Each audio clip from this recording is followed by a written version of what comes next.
Commander Taiho Kim stared at the planet through the view screen. It looked beautiful from space. Blue oceans, green forests, and white clouds. But beauty often hid danger. "Final checks complete, Commander," said Yunji, her fingers moving quickly over the control panel. "We're ready to land." Taiho nodded. After 6 months in space, they were about to set foot on planet KSC 7829. If it was suitable, it could become humanity's newest home. "Everyone remember the mission," Taiho said to his small team. "We have 2 weeks to gather data and decide if this planet can support a colony." Dr. Hae-Nul Park looked up from her science station. Her eyes showed both excitement and worry. The scans show plant life, water, and breathable air, but they also show very large animals. "We should be careful." Security Officer Jun-Ho checked his weapon. "That's why I'm here, Doctor. Don't worry." The landing craft shook as it entered the atmosphere. Taiho gripped his seat tightly. He had done this many times before, but landing on a new world never got easier.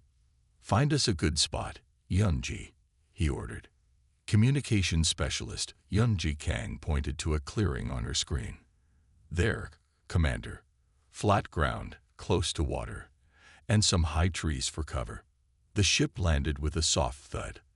For a moment, no one moved. They listened to the sounds of the ship cooling down and the strange noises from outside. "Let's suit up," Taiho said finally. "Full protection until we test the air." They put on their exploration suits, lightweight armor that could protect them from most dangers. Jun-Ho went first, his weapon ready. Taiho followed, then Hae-Nul and Yunji. The door opened with a hiss. Bright sunlight made them squint. The air smelled strange, sweet and thick with unknown scents. "It's beautiful," whispered Hae-Nul, already taking samples with her tools. "The plant life is similar to Earth's, but different in key ways." Taiho looked around cautiously. The clearing was about 200 meters across, surrounded by tall trees with purple-tinted leaves. A small stream ran nearby, its water clear and inviting. "Set up the base here," he ordered. "Jun-Ho, secure the perimeter. Yunji, establish communication with the ship in orbit. Hae-Nul, start your tests." They worked quickly, setting up their temporary home. Solar panels for power, sensors for security, and a lab for Hae-Nul's research. By nightfall, their small base was operational.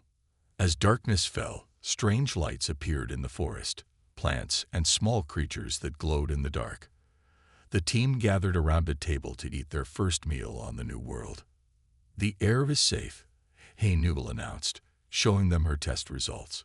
"We can remove our helmets, but keep the suits on until we know more about potential diseases." They took off their helmets, breathing the alien air directly for the first time. It tasted fresh and somehow sweeter than Earth's. "To a successful mission," Taiho said, raising his water cup. They all drank, not knowing they were being washed. Deep in the forest, something large moved between the trees. Its scales reflected the moonlight as it observed the strange visitors.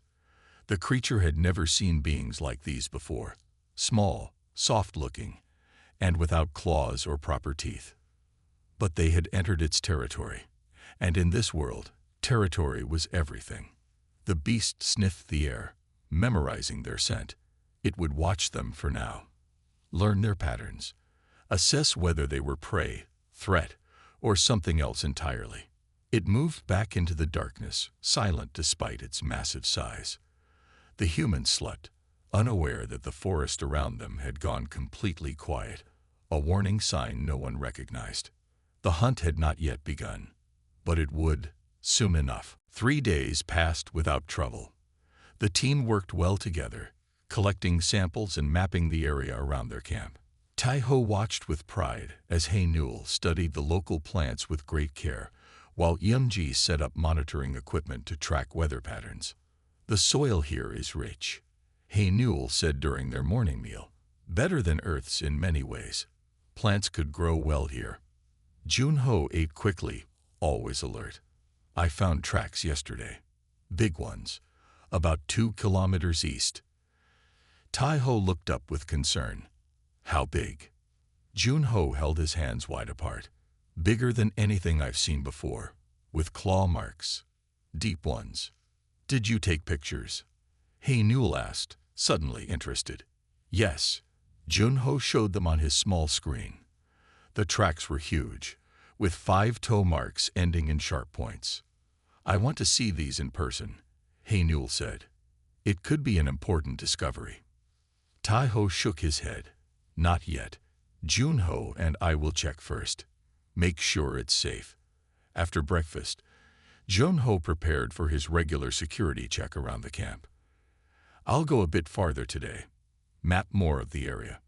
Stay in contact, Tai-ho ordered. Check in every 30 minutes. Jun-ho nodded and headed into the forest, his weapon ready and sensors recording everything. The day grew hot. Young-ji worked on the communications array while Hae-Nul sorted her samples. Tai-ho reviewed their data, making notes for their report. An hour passed. Then 2. Tai-ho checked his watch. Jun-ho missed 2 check-ins. He said to Young-ji, "Try to reach him." Young-ji tried the communicator. No response, Commander. Tai-ho felt a chill despite the heat. Get Hae-Nul. We need to find him. The 3 set out, following Jun-ho's tracking signal. It led them east, toward where he had found the tracks. His signal stops here, Young-ji said after 20 minutes of walking. They reached a small clearing. The ground was torn up, with deep cuts in the soil. Broken branches hung from trees. Something big had happened here. Look, Hae-Nul pointed. Jun-ho's communicator lay on the ground, cracked and silent. Tai-ho picked it up. Spread out. Look for any sign of him. They searched carefully. Then Hae-Nul called out, her voice shaking. Commander, these marks, they're fresh. Tai-ho joined her by a massive tree. The bark was ripped away, revealing 5 deep cuts that went through to the wood beneath. The cuts were as tall as Tai-ho himself. Whatever made these, Hae-Nul whispered, it's enormous. And it has Jun-ho, Young-ji said, holding up a piece of torn fabric from his uniform. The sun was getting low. Tai-ho made a hard choice. We head back to camp now. We'll organize a proper search tomorrow with better equipment. As they walked back, the forest grew dark around them. Every sound made them jump. That night, they took turns watching. No one wanted to sleep. I should have gone with him, Tai-ho said as he stared into the darkness. Hae-Nul sat beside him. You couldn't know. Suddenly, the night air filled with a sound that made their blood freeze. It was a roar, deep, powerful, and unlike anything they had heard before. It seemed to shake the very ground. What was that? Young-ji whispered, her eyes wide with fear. Hae-Nul checked her instruments. It came from about 3 kilometers away. The same direction where Jun-ho disappeared, Tai-ho said grimly. The roar came again, closer this time. Then silence fell, heavier than before. Young-ji hurried to her equipment. Commander, something's wrong with the communications array. It's been damaged. Can you fix it? Tai-ho asked. She shook her head. Some parts are missing. It's like something took them. Tai-ho looked at the dark forest, then at his remaining team members. We're on our own now, he said quietly, and something out there knows we're here. Morning came with heavy rain. Tai-ho, Hae-Nul, and Young-ji prepared to search for Jun-ho. They packed emergency supplies, weapons, and tracking devices. We stay together at all times, Tai-ho ordered. No one goes alone. They headed toward where they had found Jun-ho's communicator. The rain made tracking difficult, washing away marks on the ground. Wait. Hae-Nul stopped suddenly. She pointed to a broken branch. Something big went this way. Recently. They followed the trail of broken plants and disturbed earth. It led deeper into the forest, where the trees grew taller and closer together. The light dimmed as the forest canopy thickened above them. The trail splits here, Hae-Nul said after an hour of walking. two directions. Tai-ho studied the ground. The smaller tracks go left. Might be Junho. And the larger tracks? Yunji asked, her voice tight with worry. Right, Haenul whispered. And they're the biggest I've ever seen. A low growl came from somewhere ahead. They froze. Both of you, Tai-ho said quietly. Back up slowly. They stepped back carefully. The growl came again, closer now. Then they saw it. The creature moved between the trees with surprising grace for its size. It was enormous, taller than two humans standing on each other's shoulders. Its body was covered in reflective scales that shifted color with its movements. 6 powerful limbs ended in claws as long as human forearms. Its head held multiple rows of teeth behind lips that pulled back in a snarl. Don't move, Tai-ho breathed. Don't run. The beast stepped into a clearing 20 meters away. It turned its massive head toward them, sniffing the air. It sees us, Yunji whispered. The creature roared, the same sound they had heard last night, but now so close it hurt their ears. Then it charged. Split up, Tai-ho shouted. Confuse it. They ran in different directions. The beast hesitated, then turned toward Haenul. No, Tai-ho fired his weapon. The energy blast hit the creature's side. It barely seemed to notice. Haenul ran as fast as she could, dodging between trees. The beast followed, knocking down everything in its path. Tai-ho made a quick decision. He ran after them, shouting and firing his weapon again. Over here. Come after me. The beast paused, looking back at him. Haenul used this moment to dive behind a fallen tree. Yumja, Tai-ho called. Get back to camp. Take the data.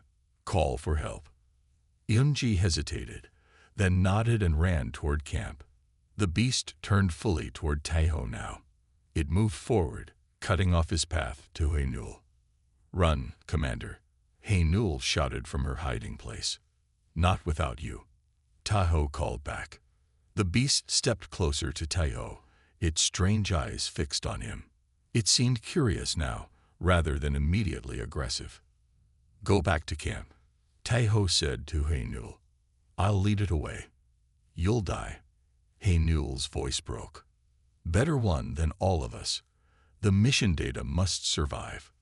Haenul removed something from around her neck, her identification collar with her medical information and personal code. She tossed it to Tai-ho. Take this, she said, so you'll remember to come back to me. Tai-ho caught the collar and quickly put it around his own neck. The beast watched this exchange with strange interest. I'll come back, Tai-ho promised. Then he fired once more at the beast and ran in the opposite direction from camp. The creature roared and followed him, moving with frightening speed. Haenul watched them disappear into the forest, the commander's figure growing smaller as the massive predator pursued him. Come back, she whispered, her hand touching her bare neck where the collar had been. Tai-ho ran until his lungs burned. The beast followed, always close but never quite catching him. It seemed to be playing with him.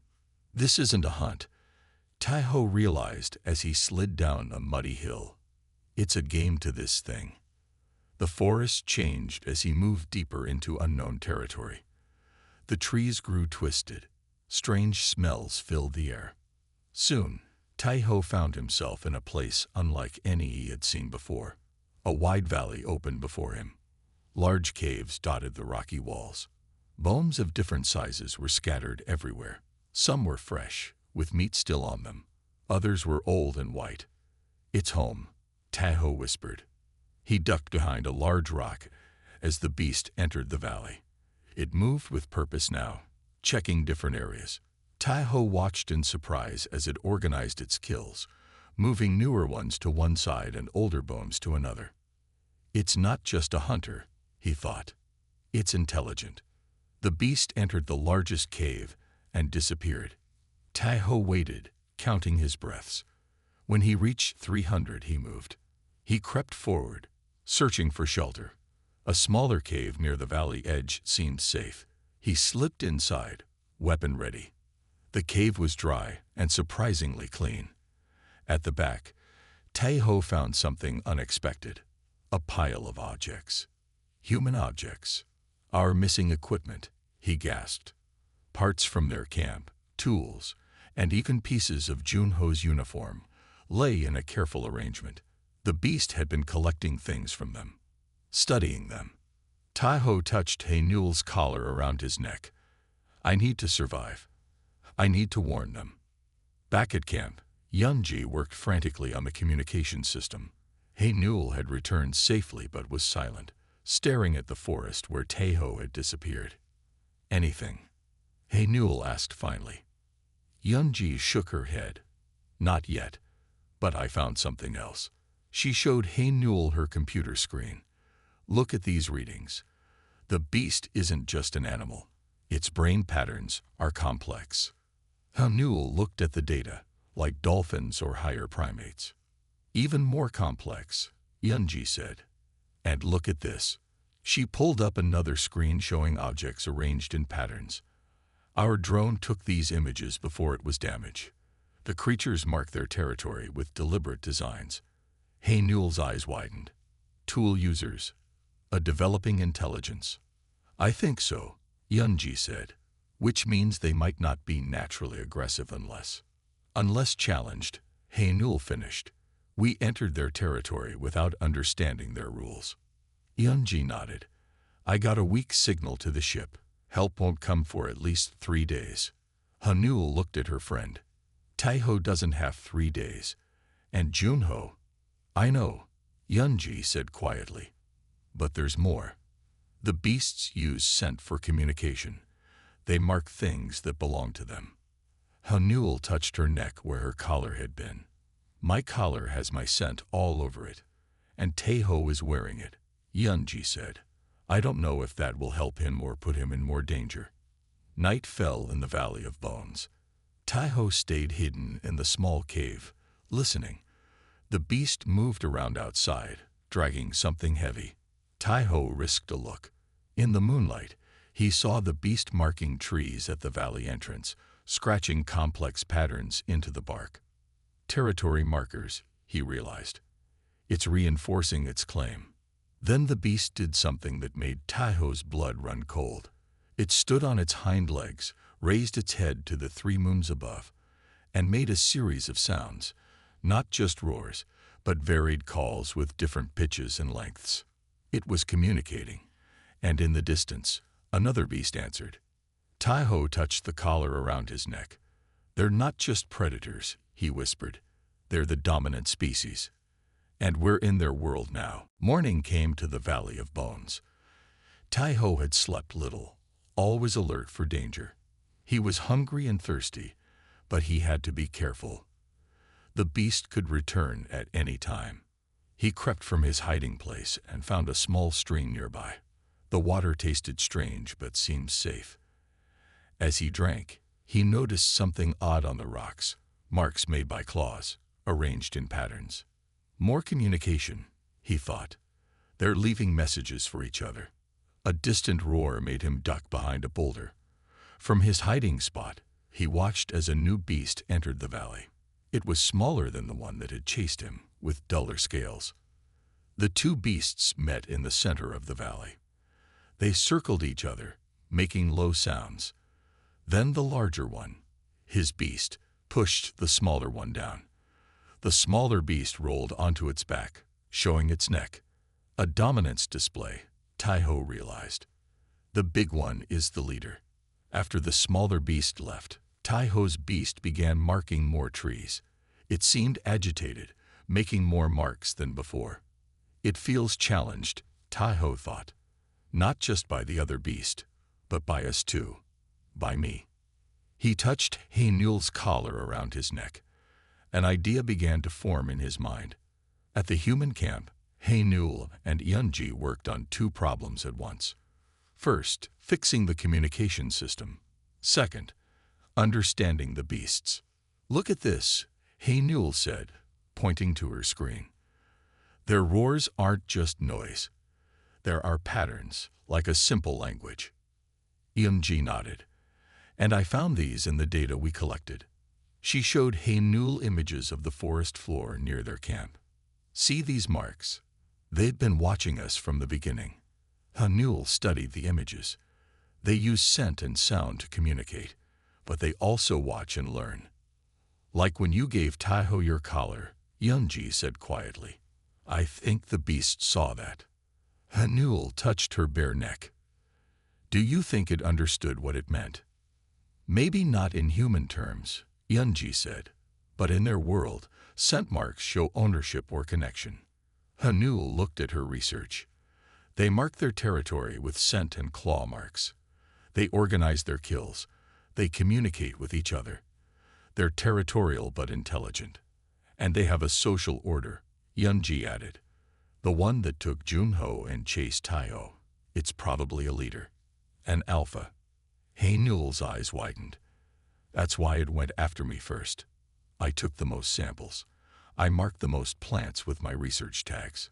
It saw you as another alpha, Yunji said, challenging its territory. And now Taiho is wearing my scent. Hainul whispered. The beast will be confused. Is he me? Is he himself? Is he part of my pack? Taiho spent the day watching the beast from hiding. He noted when it ate, when it marked territory, and how it reacted to other creatures. He made a map of the valley in the dirt, planning his moves. It responds to challenges, he thought. But it doesn't just kill. It establishes dominance. As night approached, Taiho put his plan into action. He took mud from the stream and mixed it with strong-smelling plants. Using branches and stones, he began making his own marks on trees at the edge of the valley. Human marks, but similar to the beast's style. I can't beat it with strength, he told himself, but maybe I can speak its language. He touched Hainul's collar, drawing strength from it. I'm not just prey. I'm not just an invader. I'm an alpha too. In the growing darkness, he continued his work. He knew the beast would find his marks soon. Then the real test would begin. Not a battle of strength, but a contest of wills. The beast would return, and when it did, Taiho would be ready. 7 days had passed since Taiho first entered the beast's valley. His supplies were gone. His uniform was torn, but his mind remained sharp. Each day, he had watched the beast. Each night, he had made more marks, his own territory claims mixed with copies of the beast's marks. He had built a small shelter in a rocky area where the beast couldn't easily reach. He had found edible plants and collected water. But he knew he couldn't survive much longer this way. Time to end this, he said to himself as dawn broke on the 7th day. The beast had noticed his marks. It had roared in anger, destroying some but curiously studying others. It had tried to find him, coming close to his hiding places many times, but it hadn't caught him yet. Taiho prepared himself. He had made simple tools, sharp stones, hardened sticks, and ropes from plant fibers. He couldn't match the beast's strength, but he had his training and his human mind. The battlefield is my choice, he told himself. He selected a clearing with tall rocks on 3 sides. The rocks were too steep for the beast to climb quickly, but Taiho had already practiced climbing them. He placed his tools in hiding spots around the area. Then he did something dangerous. He took mud and marked a large tree at the valley entrance with his handprint, right over one of the beast's marks. A direct challenge. At the human camp, Hainul and Yunji heard the distant roar of anger. Something's happening, Hainul said, looking up from her work. Yunji nodded. The signal from the ship is stronger today. They received our message. A rescue team is coming, but they're still 2 days away. Hainul studied her maps and notes. I've been tracking the beast's movements based on its calls. It stays in this valley. She pointed to an area on her screen. If Taiho is alive, he's there too. And Junho? Yunji asked quietly. Hainul looked down. I don't know, but I think we need to accept that he might be gone. Yunji touched her friend's hand. What about your collar? Do you think it helped Taiho? I hope so, Haynul said. In their society, scent marks show bonds between individuals. Maybe my scent on Taiho confused the beast enough to keep him alive. Or maybe, Yunji suggested, it saw him as part of your pack rather than a lone intruder. Haynul stood suddenly. We need to go there. To the valley. That's too dangerous. Not to fight. Haynul explained. To communicate. I think I understand how to mark territory in a way they'll respect. We can create a path to Taiho. The beast found Taiho's challenge mark quickly. Its roar shook the trees. It followed Taiho's trail directly to the clearing with the rocks. Taiho stood in the open, waiting. He held a long stick in one hand. Around his neck, Haynul's collar seemed to burn with importance. The beast entered the clearing slowly. It was massive against the morning light. Its scales shifted colors as it moved, blues and greens that matched the forest. It saw Taiho and stopped. It made a low sound, not a roar, but something quieter. Taiho stood tall. He had seen how the smaller beasts behaved with the alpha. They made themselves small, showed their necks. He would do the opposite. He raised his stick and struck a nearby rock hard, making a sharp crack. Then he called out in a strong voice, not words, but a sound that mimicked the beast's own calls. The beast's head tilted. It seemed surprised, confused, then angry. It charged forward, faster than Taiho expected. He barely made it to the first rock, climbing quickly as the beast's claws scratched the stone where he had been standing. The challenge had begun, not just for territory, but for survival itself. The beast roared, circling the rocks, looking for a way to reach him. Taiho gripped his weapons and prepared for the hardest fight of his life. The beast circled the rocks where Taiho had climbed. Its claws scraped against stone as it tested different paths up. Taiho moved carefully from one position to another, staying just out of reach. Come on, he whispered. Show me how you think. The beast backed away suddenly. It studied the rocks, then moved to a spot where the stones were lower. It tensed its powerful legs to jump. Taiho was ready. As the beast leaped, he threw a bundle of sharp sticks at its eyes. The beast roared in pain and missed its landing, crashing into the rocks below. But it recovered quickly. Angrier now, it charged at a different angle. Taiho slid down to a lower ledge, grabbing one of his hidden weapons, a long stick with a sharp stone tied to the end. As the beast reached for him, Taiho jabbed the makeshift spear at its front leg joint, not to kill, but to show he knew where it was weak. The beast pulled back, looking at him with new eyes. It made a low sound, almost thoughtful. Taiho stood tall again. He called out loudly, beating his chest, once like he had seen the beast do to smaller creatures. The beast watched him. Then it did something surprising. It backed away, giving him space. It's not just trying to kill me, Taiho realized. It wants to see what I'll do. He climbed down to a wide, flat rock.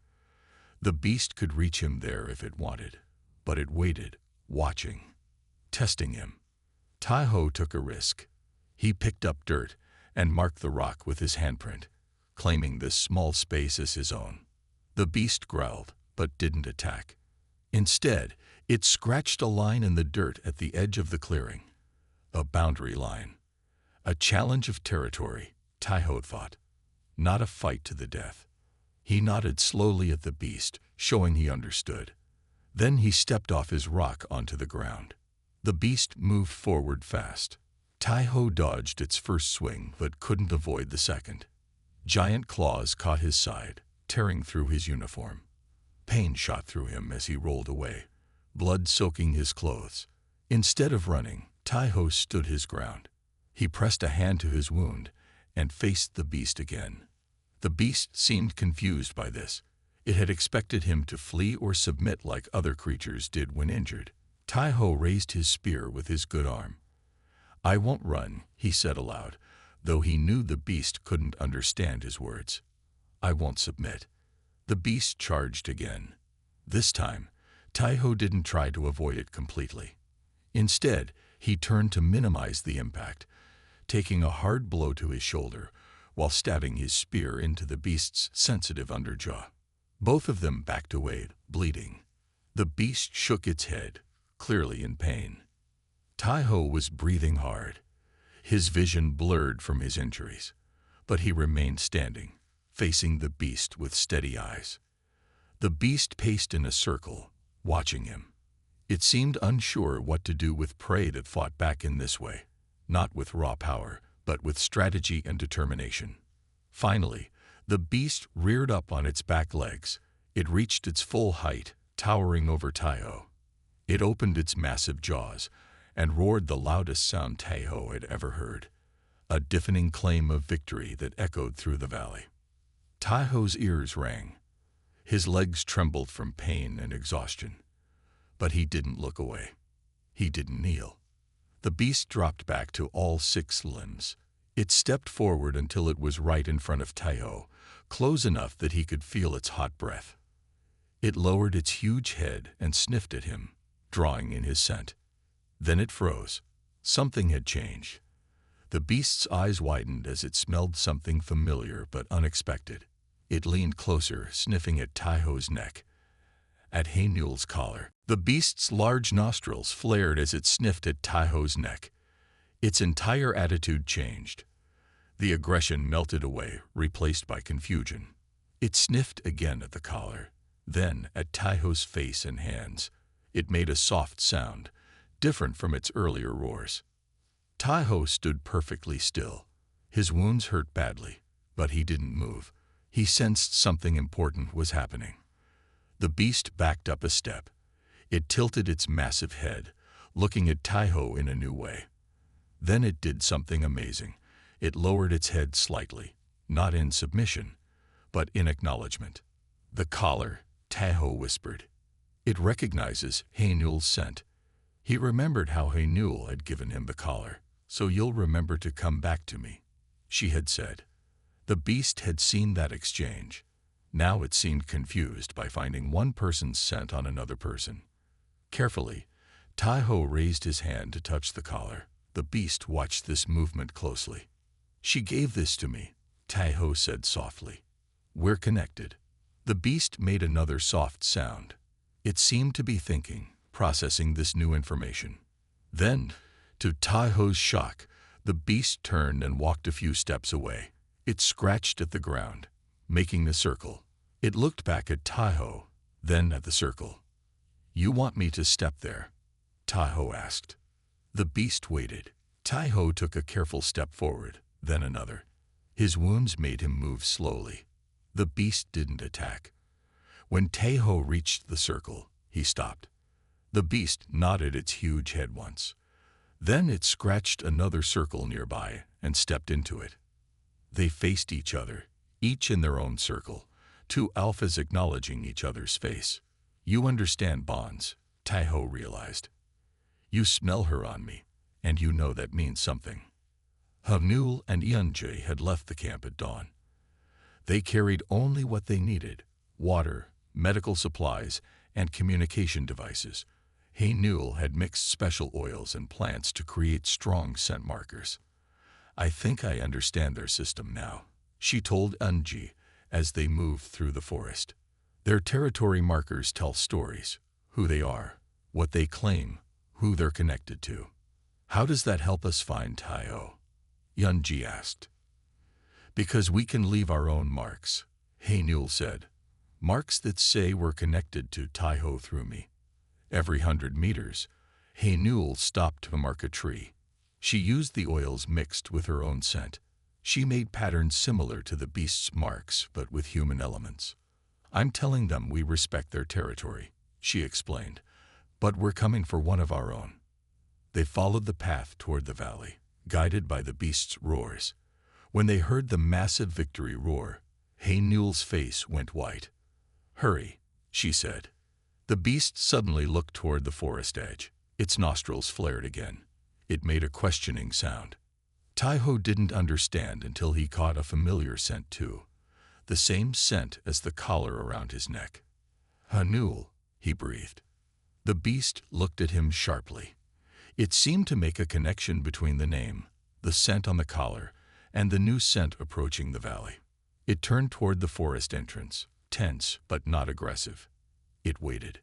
Minutes later, Haenul appeared at the valley edge with Yunji behind her. They froze when they saw the massive beast standing near Taiho. "Don't run," Taiho called to them, his voice weak from pain. "It understands. It knows we're connected." Haenul looked at the beast, then at Taiho. She saw his wounds and the blood on his uniform. She saw the collar still around his neck. Without fear, she stepped forward. The beast watched her come. It sniffed the air, confirming what it already knew. The scent on the collar came from this human. Haenul stopped a few meters away. She looked directly at the beast and touched her own neck, then pointed to Taiho's collar. "He's mine," she said simply. "I've come to take him home." The beast looked at Haenul for a long moment. It sniffed the air again, connecting her scent with the collar around Taiho's neck. Then it did something remarkable. It stepped back, creating space between itself and Taiho. Haenul moved forward slowly. Yunji followed, carrying the medical kit. When they reached Taiho, Haenul touched his face gently. "You kept your promise," she said. "You came back." Taiho smiled weakly. The collar helped. It understood something about us. Yunji quickly checked his wounds. "He needs medical attention soon. These cuts are deep." The beast watched them from a few meters away. It seemed curious about how they cared for each other. When Yunji cleaned Taiho's wounds, the beast tilted its head, as if studying their actions. "It's learning from us," Haenul said quietly, "just as we learned from it." Suddenly, they heard a new sound. Engines overhead. The rescue ship had arrived early. The beast looked up, alarmed by the noise. It growled deep in its throat. "It thinks we're bringing more invaders," Taiho said. "We need to show it we're leaving, not attacking." Haenul nodded. She stood and faced the beast. Slowly, she made a gesture they had seen the smaller beasts make, a sideways tilt of her head, exposing her neck slightly. Not full submission, but respect. The beast watched her carefully. It seemed to understand she was trying to communicate. Haenul pointed to the sky, then to herself, Taiho, and Yunji. Then she made a lifting motion with her hands. "We're going up," she said simply, "leaving your territory." The beast looked at her, then at the sky. It made a low rumbling sound. "I think it understands," Yunji whispered.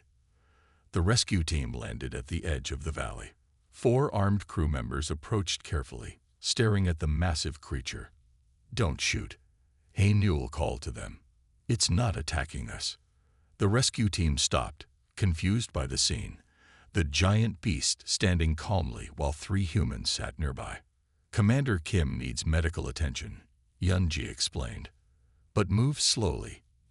Don't threaten the creature." The medics approached cautiously. As they helped Taiho to his feet, the beast took a step forward, then stopped. It seemed concerned by these new humans. Taiho turned to the beast. Despite his pain, he stood straight and looked it in the eyes. He touched the collar around his neck, then pointed to the beast and nodded once. The beast stood very still. Then it returned the nod, a single dip of its massive head. As they carried Taiho toward the rescue ship, Haenul stayed behind for a moment. She took a small device from her pocket and placed it on a rock. "A monitoring station," she told the beast, though she knew it couldn't understand her words. "We'll watch you from afar, learn about you, perhaps one day really communicate." The beast looked at the device, then at Haenul. It made no move to destroy the technology.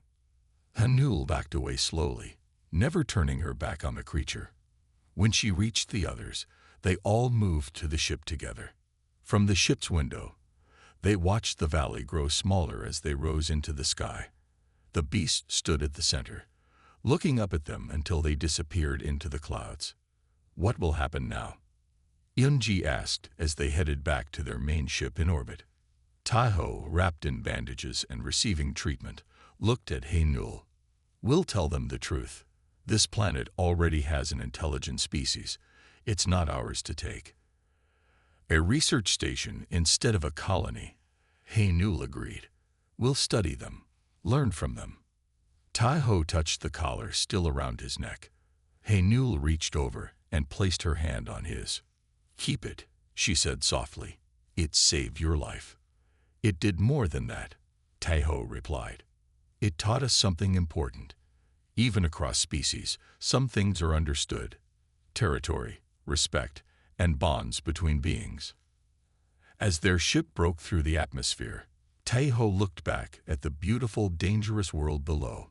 Somewhere down there, the beast was returning to its life, perhaps changed by its encounter with humans, just as they had been changed by it. Two different kinds of intelligence had met, fought, and found a way to coexist. It wasn't the victory either had expected, but perhaps it was something better, the beginning of understanding.